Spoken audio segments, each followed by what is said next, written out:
Busted Open Radio. Tony Khan's back on Busted Open Radio, and it's been a hell of a 2 years since he last graced the airwaves.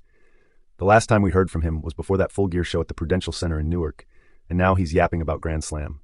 He's all fired up, claiming they're on the precipice of the biggest time in the biggest moments of AEW. Sure, Tony, but let's call it what it is. He's here to hype the hell out of the 5-year anniversary show. And speaking of that anniversary, what's he cooking up that's so special? Besides the buzz of Will Ospreay versus Ricochet, could we see Shane McMahon pop up? Maybe he'll spill the beans on that HBO Max pay-per-view deal or the new television contract. Who knows? But you can bet your bottom dollar he'll be pushing the current storylines like they're the second coming. He can't stop reminiscing about his favorite moments in wrestling history, standing next to Bryan Danielson as champ at All In Wembley, and sharing a moment with Sting at Revolution for his retirement match. Those are sweet memories, but they don't change the fact that he's more about the hype than the actual substance right now. In this interview, it feels like he's trying to sell us on the concurrent storylines, especially with Danielson coming to Grand Slam after that betrayal. It's a compelling setup, sure, but is it enough to mask the reality that Moxley and Darby Allin are the real characters in this drama? It's the same old song. Tony's all about putting over the product, and I can't shake the feeling that this whole interview is just a glorified plug for Grand Slam, with not much in the way of hard-hitting questions. Tony's raving about how All In 2024 and All Out 2024 are the best shows they've ever pulled off. Really, Tony? I mean, I get it, both shows were solid, but let's not kid ourselves. All In 2023 was revolutionary with a crowd of nearly 73,000, and Revolution 2024 will be unforgettable, because that's when Sting hangs up his boots. AEW at least gave him the respect he deserved, unlike WWE, where it felt like they were dragging him down. If Sting had stayed in TNA, his retirement match would have been a footnote, and who the hell would he have faced? Josh Alexander? Joe Hendry? Jeff Hardy? PCO? Dolph Ziggler? Please. Then there's Tony claiming Revolution set an all-time gate record. Come on, man. If he's talking about AEW, that's just flat out wrong. Wembley Stadium 2023 had nearly 73,000 people, and the Greensboro Coliseum only pulled in 16,900 in a 35,000-plus seat arena. That's just over 48%. Let's not rewrite history here. It's honestly concerning when he says this is his favorite year for AEW, given the struggles with attendance and the reputation hit they took with the whole CM Punk debacle. They embarrassed the hell out of him, and that's not something you just brush off. To clarify, my issue with showing the CM Punk and Jack Perry footage was extremely counterproductive because AEW should have been focusing on ROH Supercard of Honor, Battle of the Belts, and Dynasty instead of getting back at CM Punk. And also that surveillance footage was another moment where people were turned off by the product because it showed that Tony was more focused on an incident that happened 6 months before he showed the footage instead of a long-term future vision. And people speculate that more than likely he was being cheered by people backstage, and they thought it was cute that he did it, instead of telling him that it's very counterproductive, vindictive, and it reflects poorly on the company, and it can come off as defamation of character or workplace retaliation on a former employee. Tony Khan's got a soft spot for Sting, and I'll give him credit for retiring the guy who was his childhood hero. It's a sweet moment, especially when you think about how WWE buried Sting at WrestleMania. HHH beat him, and then he got his ass handed to him by Seth Rollins with that buckle bomb, which put him on the shelf. It's like the whole damn match with Triple H was a metaphor for how WWE kicked WCW to the curb in the Monday Night Wars, with DX and the NWO having their little feud while Sting got tossed aside. And let's not forget the endless conversations about Undertaker and Sting facing off. Vince was just too damn stubborn to make that happen. Can you imagine? A title on Sting would have been a no-brainer. Then Tony starts blabbing about how the Young Bucks were great opponents for Sting. I don't buy that for a minute, but I'll admit that the tag match with Sting and Darby Allin against the Bucks was captivating as hell. Watching Sting go through a pane of glass was fucking awesome, and it did a solid job showcasing him as a team player. But calling the Young Bucks his best business partners? That's a stretch, man. He goes on to wax poetic about how it meant a lot for Sting to see legends like Ricky Steamboat, Lex Luger, DDP, and Ric Flair during the Revolution show. Can't fault him for that. Those guys put in the work for the business, and it's about damn time they get recognized for their contributions. Now, when Tony claims Jon Moxley is the most captivating character in wrestling right now, I have to roll my eyes. Where the hell is the captivating energy? Joe Hendry's musical parodies are getting more buzz than any of these guys, and earlier this year, it was all about Roman Reigns and Cody Rhodes. Right now, the only captivating character might be Rhea Ripley, but her treating Dominic Mysterio like a boy toy shtick is wearing thin. And here's the kicker. Tony's got the balls to ignore the controversies surrounding Moxley's character, which is inspired by a neo-Nazi from Romper Stomper. Last week, folks were pointing out that some of Moxley's lines sounded like they were ripped from Hitler's playbook. I mean, come on. Didn't Moxley beat Private Party who are black, and didn't he use a hammer? A hammer, for crying out loud. That's a weapon linked to white supremacy, and let's not kid ourselves about the symbolism. The hammer, Thor. Yeah, it's all tied up in that Viking, the blonde-haired, blue-eyed white man, purity bullshit. And how does Busted Open Radio let this slide? Tony's over here calling Moxley the greatest of all time, and while I don't think he's a racist or anti-Semitic, it just shows he's more interested in pushing the company line than addressing the real issues. Plus, almost every character in Moxley's crew is rocking a shaved head, which is a nod to American History X and other neo-Nazi flicks. What the hell? To cap it all off, Tony calls Moxley the greatest professional wrestling heavyweight champion ever. That's absurd. He's justifying it by mentioning Moxley's reigns in NJPW, WWE, and AEW. Really? That's how low we're setting the bar? But then he throws in a curveball about Bryan Danielson possibly being cleared to wrestle. Moxley versus Darby Allin at Grand Slam is a gift to the New York fans, and I can respect that. Tony's got a knack for booking big matches, and that's something WWE could learn from. They'll throw out transcendent shows, but don't give a rat's ass about consistency. Tony knows how to deliver value, unlike WWE, which sometimes feels like it's just trying to piss off fans to get a rise out of them. The infamous Fiend versus Seth Rollins Hell in a Cell debacle is a prime example. Vince was reportedly laughing his ass off at the Backlash, all because he wanted to switch the title at the Saudi Arabia show, which he thought was WrestleMania level.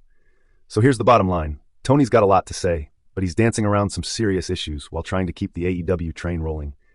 It's a hell of a ride, but you can't ignore the bumps in the road. And then there's the juicy bit about him chatting with Taylor Swift because they both had shows at Wembley around the same time. That's pretty cool. I'll give him that, but come on. They had to scramble to make it work in a matter of days instead of weeks. It's impressive, but it also just highlights the chaos behind the scenes. So yeah, Tony's back, and he's spinning tales and selling dreams. But amidst all the chatter and bravado, one can't help but wonder if he's really addressing the issues or just slicking over the cracks with a glossy coat of enthusiasm. So, let's dive into this plastic bag bullshit where Jon Moxley wrapped a bag around Bryan Danielson's head like he was trying to suffocate him in a wrestling ring. Apparently, that gem was all Moxley and Danielson's idea. Tony Khan had nothing to do with it. If you want to know if it was a callback to Terry Funk or Ric Flair, well, you better ask the two guys involved, because Tony's just sitting there like, not my circus, not my monkeys. Now here's the kicker. Tony thinks Moxley and Danielson are the greatest heavyweight champions of this generation. I gotta call bullshit on that one. Look at Roman Reigns. The guy held 2 heavyweight titles at once, and he had the balls to fight Vince McMahon to turn heel because, let's face it, that's what draws in the cash. Meanwhile, his storyline is so captivating that it's selling out arenas left and right. His feud with Cody Rhodes? Pure gold. It's like watching a Shakespearean tragedy unfold, while the rest of AEW is busy trying to figure out how to keep their heads above water. Moxley? Sure, he was a workhorse holding AEW together during tough times, but compelling? Nah, man. I'd argue Chris Jericho was the best champion they had. That guy knew how to command a room and elevate anyone who stepped into the ring with him. Jericho made people feel like they were witnessing something special. MJF? Now there's a case to be made. He's a homegrown talent with a personality that could light up a damn stadium. But let's not kid ourselves. MJF dropped the ball with that comedy feud against Adam Cole. If he had stayed serious and built towards Swerve Strickland, he could have been the best champion, hands down. And let's not forget Moxley's title reigns. One of them lasted less than 30 days, just to flip the belt to CM Punk. What a bigger clusterfuck than my first 3-way. Now, when it comes to Bryan Danielson, none of his title reigns in WWE stick in my memory like a bad hangover. Sure, his WrestleMania win was a moment for the ages, but let's be real, his time as champion was more about the hemp belt than anything else. Remember when the fans were cracking jokes about him smoking it? It felt like a fucking punchline rather than a championship reign. During that time, Vince was all about shoving humor down our throats, so Danielson's reign came off as a joke. Roman Reigns? That guy elevated talents like Sami Zayn and the Usos, while Moxley and Danielson, they didn't exactly have that kind of impact. MJF beating Moxley? Sure, it was a big deal, but MJF did the heavy lifting on his own before that. And then we have Christian Cage, who Tony thinks is one of the greatest heavyweight champions of all time. Really? Have we forgotten about the uproar when Randy Orton took the title from him after a month? Christian was a transitional champion with the ECW title, handing it over to Ezekiel Jackson like it was a hot potato. He should have known better, but hey, maybe he was just playing the game. Sure, Christian plays a great heel, especially in TNA and AEW, but let's face it, his title reigns were more forgettable than a 2-for-1 special at a dive bar. He was like a Vince Russo champion in TNA, relying on interference and bullshit to win matches. It might have been unpredictable, but it also sucked the life out of the crowd.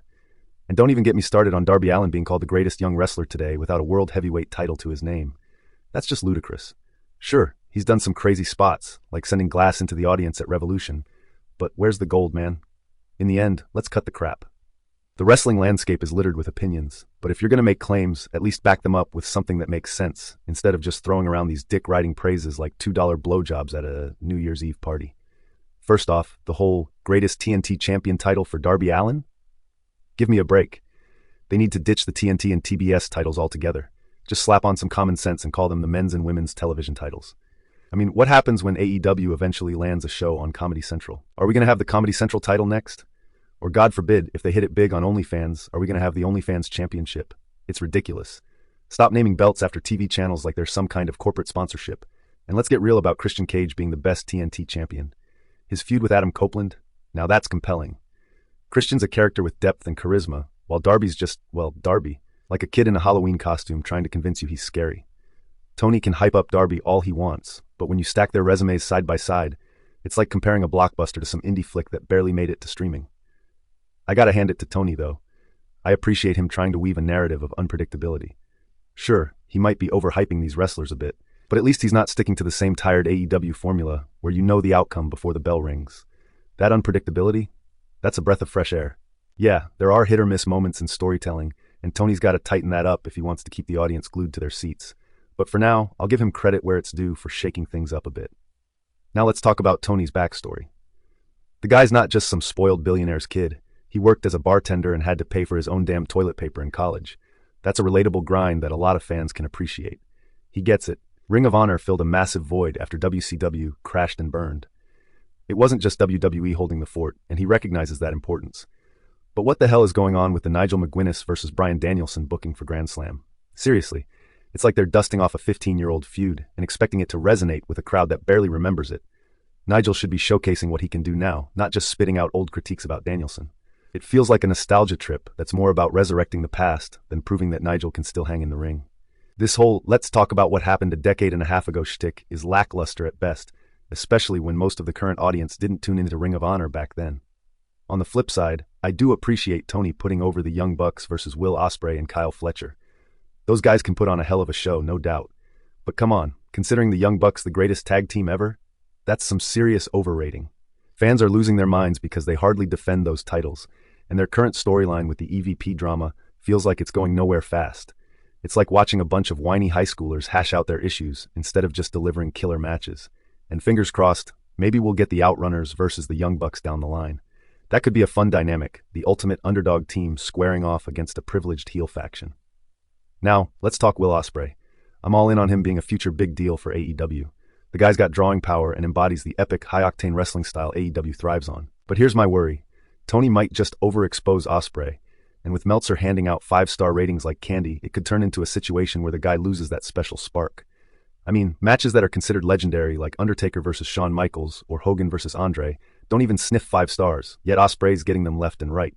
It could lead to him being seen as overrated down the line if every match feels like a carbon copy of the last. You lose the allure when he's everywhere all the time, making it feel less like a special event and more like a weekly grind. So, here we are. Wrestling's a wild ride, and while there are plenty of bumps in the road, I appreciate the effort to keep things fresh, even if they trip over their own sometimes bumper. So here's the deal. The common complaint floats around like that last beer at a party. Why are these epic matches happening so damn soon? Like, we're talking about Ricochet versus Will Ospreay, or Nigel McGuinness squaring off with Bryan Danielson. These are dream matches, not just a couple of dudes throwing fists in a ring. Tony Khan, bless his heart, responds by claiming there's already been enough build-up because people want to see these matches. But let's be real. That's like saying you can skip the foreplay because both parties are consenting adults. Wrestling's a story, folks. Just like any great film, think Deadpool and Wolverine. They don't just toss those superheroes together and expect fireworks. They give you context. They build the universe. Otherwise, you're left with 2 dudes in spandex who may as well be strangers at a bar. Take Bryan Danielson and Nigel McGuinness. Sure, they had a classic match 15 years ago in Ring of Honor, but let's not pretend every wrestling fan has a subscription to the history of obscure indie promotions. And Ricochet against Ospreay? Yeah, they had a showdown in Japan 7 years ago. Newsflash, most folks tuning in now don't have a clue. You can't just assume everyone's got a PhD in wrestling backstory. Wouldn't it make more sense to let those matches marinate? Imagine the hype if they'd waited until All In 2025 in Texas, the WrestleMania of the indie scene. 10 months of storytelling, of building tension, of fans practically foaming at the mouth for a glimpse of what's to come. That's how you pack a 50,000-seat arena and charge top dollar. Instead, we get these matches tossed out on free television, like some half-baked dinner special that leaves a bad taste in your mouth. And let's chat about ticket prices. Remember that esports arena fiasco? Ringside seats for $55? Come on, man. You're giving away the farm while trying to sell the cow. It's like watching a magician reveal all his tricks before the show even starts. Why not save the magic for a bigger stage, where the stakes are higher and the crowd's electric? Now, I can appreciate Tony's enthusiasm for Ricochet and the hologram. In a perfect world, I'd book Hologram versus Ricochet at WrestleDream and save Ospreay for All In. And if you want to stir the pot, how about Ricochet ambushing Ospreay? The ultimate heel move, like the evil twin showing up and flipping the script. Tony did drop some interesting backstage nuggets about Bryan Danielson planning to work for 3 years before sliding into an office job.